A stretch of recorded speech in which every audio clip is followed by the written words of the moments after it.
But I did hear this president stood up and he said that America's already great.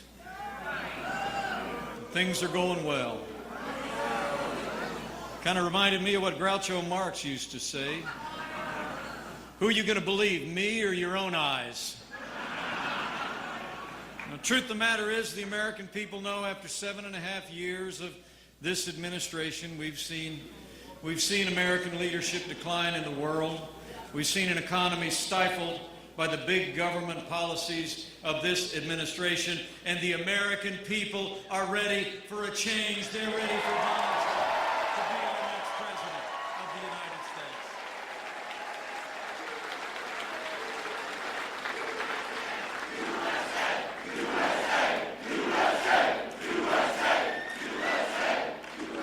States. Truth is, the American people are tired of being told.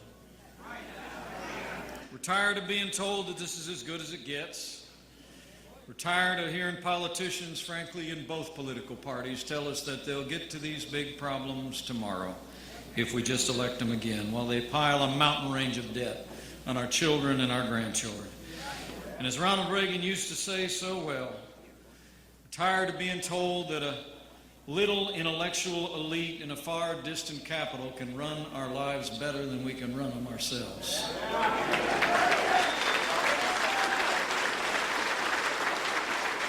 It really is remarkable. She'll take to the stage tonight.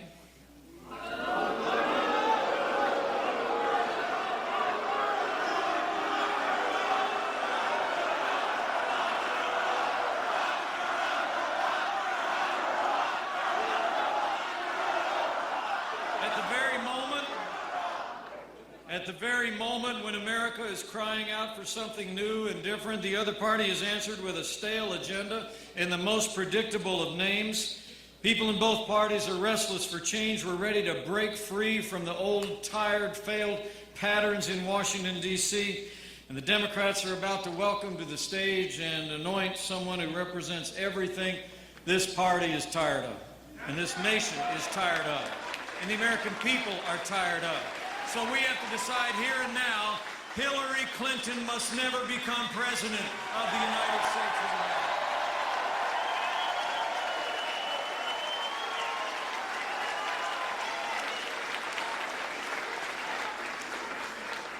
You know, they tell us this economy is the best that we can do. But in Michigan, in my home state of Indiana, we all know it's nowhere near the best that we can do. It's just the best that they can do. And that's why we're going to elect Donald Trump as the next president of the United States and get this economy moving again. You know, I know what strong Republican leadership can do and do in a very short period of time. I've been privileged to be governor of the great state of Indiana, just south of the border here. And I know we don't get along real well in football and basketball season. But in Indiana, we showed in the last 10 years what happens when you put common sense, conservative principles into practice. It was about a decade ago that Indiana found ourselves in the same position that many other states found themselves. We were awash in deficits and debt, with high taxes, a moribund economy, schools that had gone unreformed, roads that had gone untended. And then we elected strong Republican leadership, and it made all the difference in the world. In the state of Indiana today, we have balanced budgets and record surpluses. We've made record investments in education, in infrastructure, roads and bridges, even health care, and we've cut taxes for working families, small businesses, and family farms every single year. And today I'm humbled to say that there are, in our 200th year as a state, there are more Hoosiers going to work than ever before in the 200-year history of the state of Indiana, and that's exactly what the leadership of Donald Trump is going to bring to the White House.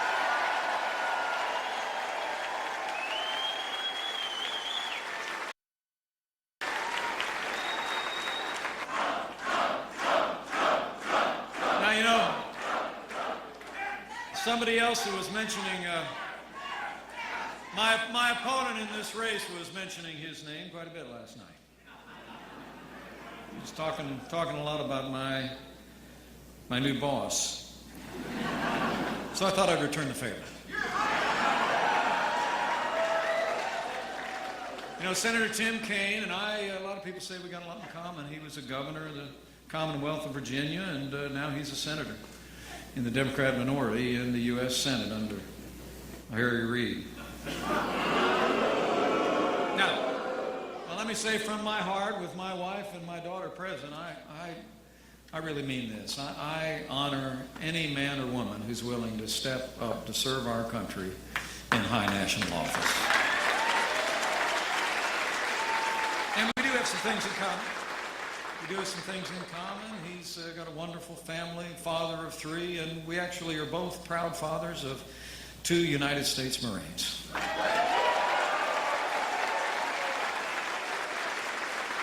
He's been a governor and served in Washington. I served in Washington, and now I'm a governor. But that's about where the comparisons end. I mean, when he was governor, Governor Tim Kaine, as soon as he took office, he proposed $4 billion in tax increases on the people of Virginia. In my tenure as governor, we've actually passed $3.5 billion in tax cuts for the people of Indiana.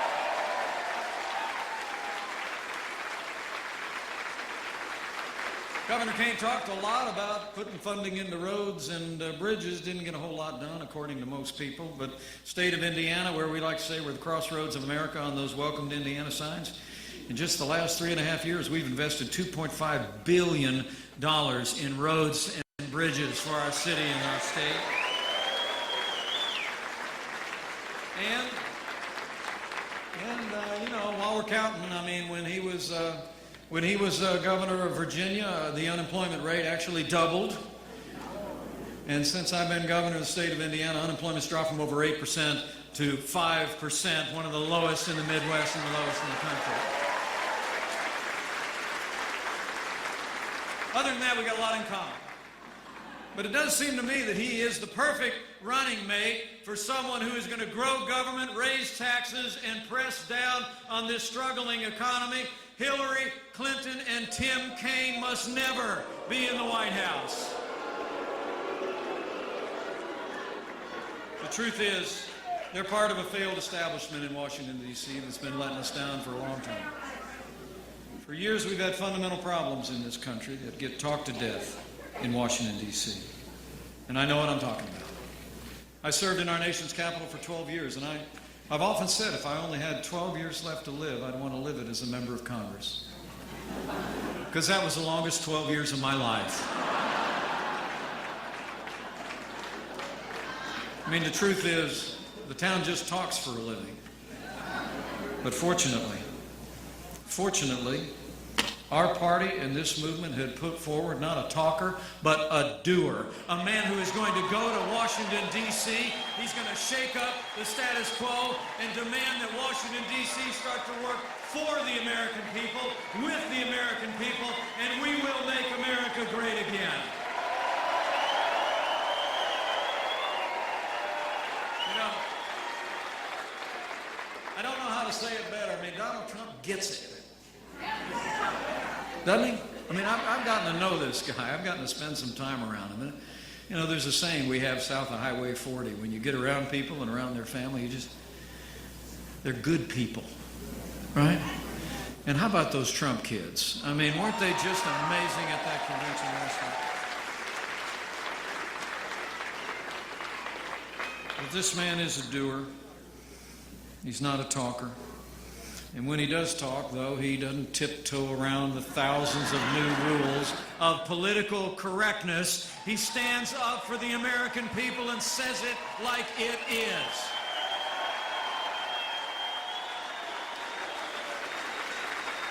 You know, it is kind of funny to watch. It's, you know, the party in power seems helpless to figure him out. And I'm talking about the media. I mean, truthfully, they all keep telling each other. I heard it again yesterday. It's over now, right? Said something again, right? Always misstating, mischaracterizing what the man just said from his heart, the way any other American would just say it, right? They keep thinking they've done him in, and then they wake up the next morning, they turn on the TV, and there he is, still standing, still fighting, and stronger than ever before, and that's what's going to carry him all the way to the White House. You know, the choice really couldn't be more clear. We got to make it clear to our neighbors here in Michigan. We really do. I hope you leave here tonight in Novi. I hope you go find your neighbors and your friends, and I hope you just pull them aside and you just tell them, look, we can elect someone who you'll see tonight literally personifies a failed establishment in Washington, D.C., or we can choose a leader. A leader who will fight every day to make America great again. It is change versus the status quo. And I'm going to promise you something. When Donald Trump becomes president of the United States of America, the change will be huge.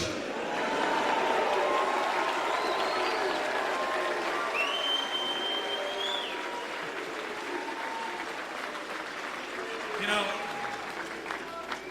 I had a chance to see a number of members of our law enforcement community on my way in. Always. It's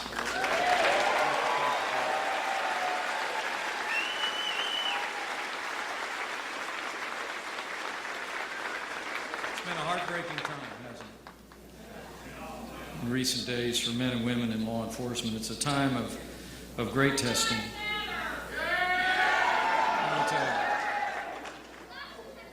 I just want to tell you, because I've seen him yesterday. We were getting on that plane of his. It's really big.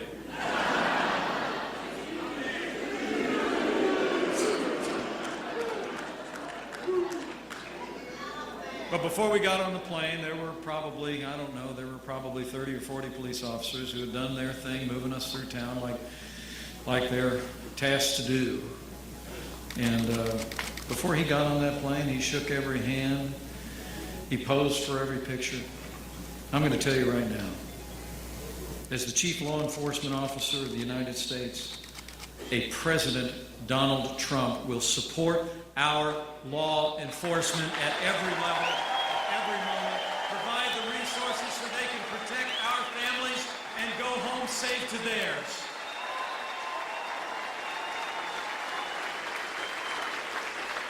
Law and order begins on the thin blue line of law enforcement, and Donald Trump will stand with the brave men and women. Why don't we just show them who are with us tonight in law enforcement, in uniform and out, active and retired, how much we appreciate those of you who have served and are serving to protect our country.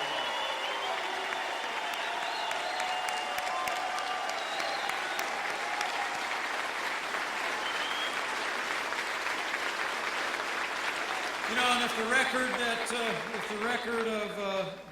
of Barack Obama and Hillary Clinton at home isn't bad, it gets even worse once you look overseas. 7.5 years of Barack Obama and Hillary Clinton's foreign policies have weakened America's place in the world. Terrorist attacks at home and abroad, grim and heartbreaking scenes from France, a Catholic priest murdered in his own church at the hands of ISIS terrorists just this last Sunday. Attempted coup in Turkey, all attest to a world that is spinning apart. Well, I've said before, I'll say again, history teaches that weakness arouses evil. Hillary Clinton and Barack Obama's foreign policy of leading from behind, moving red lines, feigning recess with Russia, the rise, rule, and reign of ISIS are a testament to this truth of history.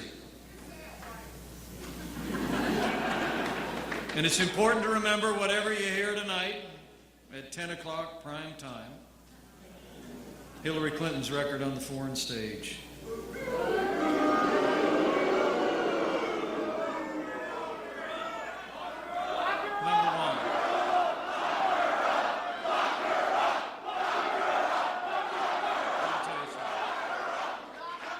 We got to know these facts. We got to tell our neighbors. Number one, you'll hear her talk about her her successes on the foreign stage as our Secretary of State.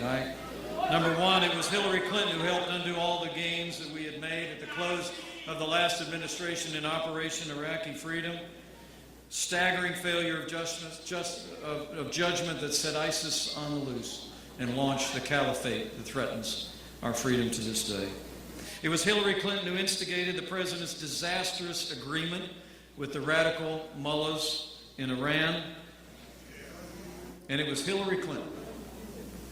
It was Hillary Clinton who left Americans in harm's way in Benghazi and then said, "What difference at this point does it make?" As a proud father of a United States Marine, let me say from my heart, anyone who said that, anyone who did that, should be disqualified from ever serving as Commander-in-Chief of the Armed Forces of the United States of America.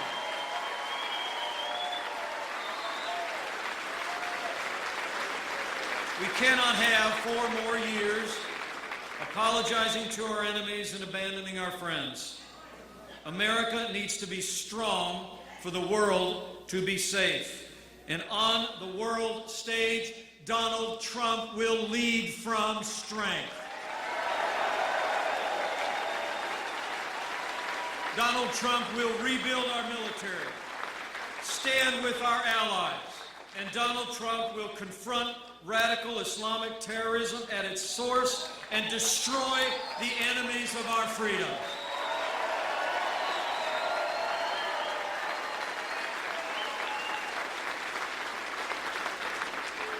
And as this election approaches, it's important for all of us to remember the extraordinary impact that our judiciary now has on our everyday lives. We may be voting for a president for the next 4 years, but in the next 4 years, the next president will likely define the destiny of the Supreme Court of the United States for the next 40 years. We all better think hard. We all better think real hard and carefully with neighbors and friends about what that means to our Constitution, to limited government, to the principles upon which this nation was founded. I said last week, elect Hillary Clinton, you better get used to being subject to unelected judges using unaccountable power to take unconstitutional actions. So I want to say this. For the sake of the rule of law, for the sake of the sanctity of life, for the sake of our Second Amendment rights, for the sake of all of our God-given liberties enshrined in our Constitution and our Declaration, we must ensure that the next president appointing justices to the Supreme Court of the United States is President Donald Trump.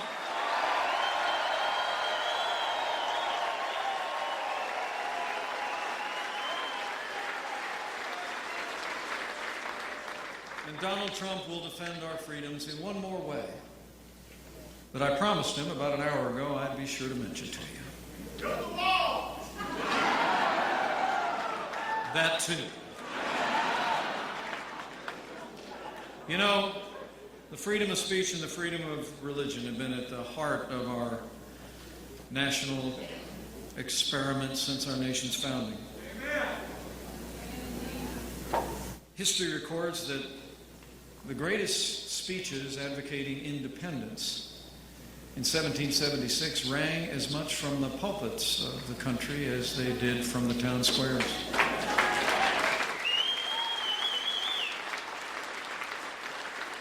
The abolition of slavery was driven by the moral conscience of people of faith in this nation, and it was brought to an end.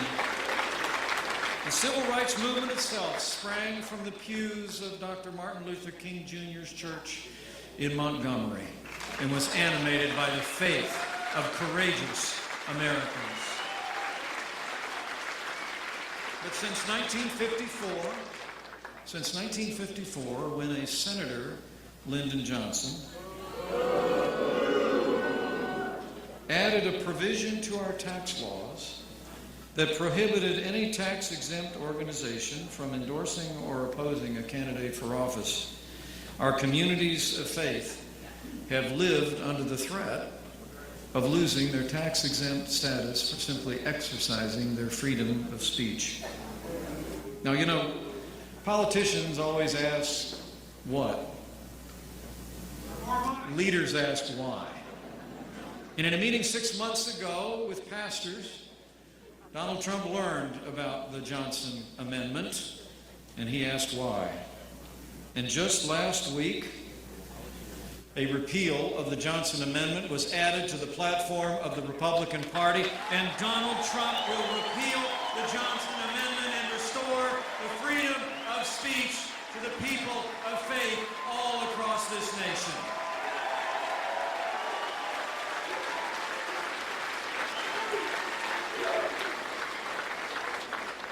In these challenging times, what could be more important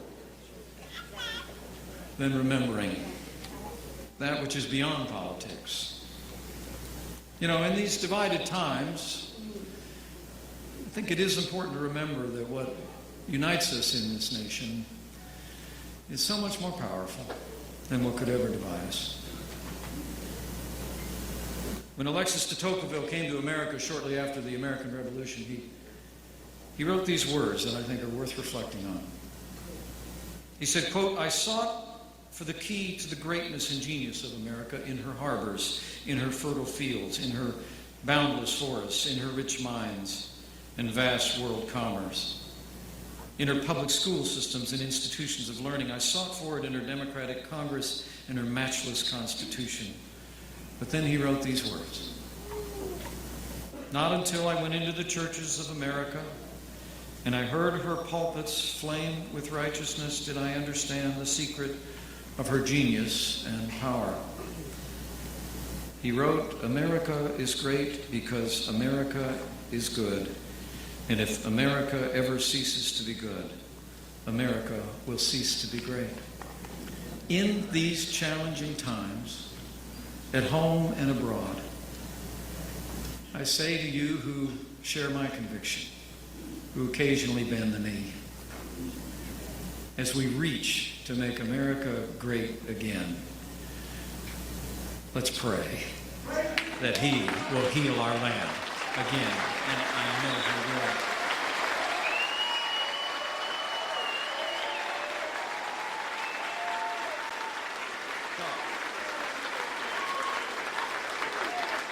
My fellow Americans, Michiganders, a word from a Hoosier.